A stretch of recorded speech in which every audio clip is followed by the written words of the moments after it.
बड़ी विडंबना है कि भारत में आज आधे से अधिक फर्जी नोट चल रहा है। जी हाँ, आपने सही सुना, फर्जी नोट चल रहा है, फेक नोट चल रहा है।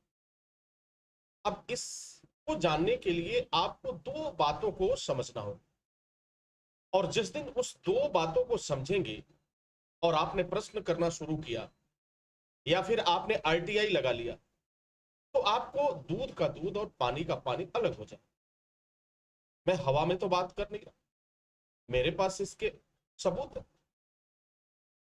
अब जरा आप खुद विचार करिए कि आपके घर में सोना नहीं है और आपने उस सोने के जगह पर किसी दूसरी वस्तु को आपने सोना बना करके रखा और लोगों से यह कहा कि यही सोना, वास्तविक सोना यही। तो आपने कहीं ना कहीं लोगों को गुमराह किया है, क्योंकि आपके पास सोना नहीं है। अब आप समझ सकते हैं, भारत का कानून ये कहता है,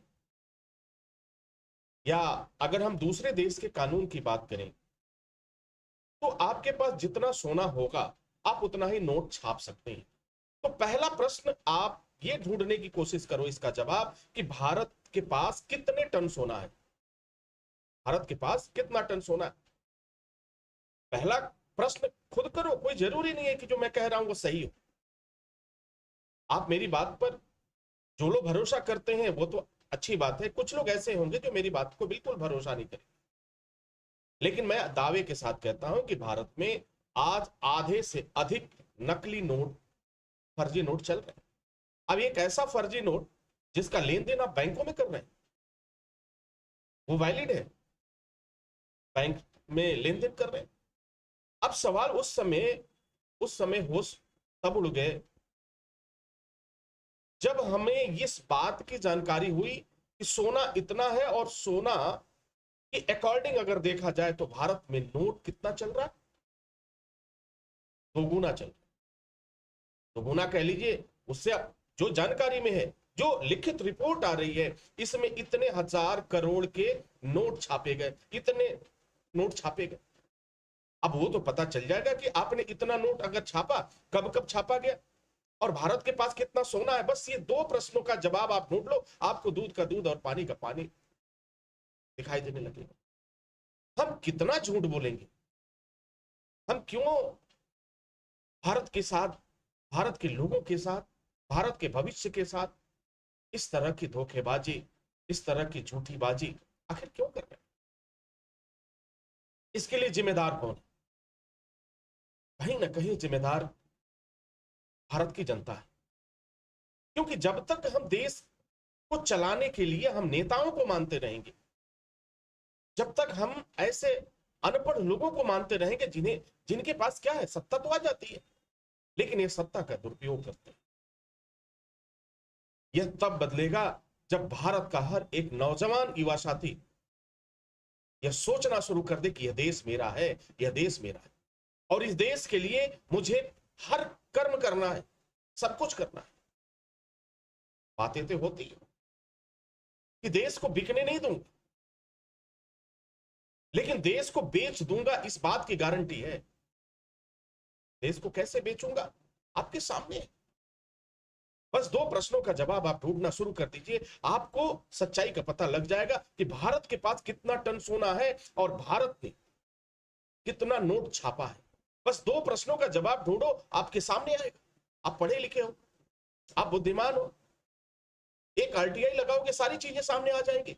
या आजकल गूगल करो, आपको मिल जाएगा। आरबीआई से पूछो कि कितना नोट कब कब छापा गया, क्या इतने नोट छापे जा सकते हैं,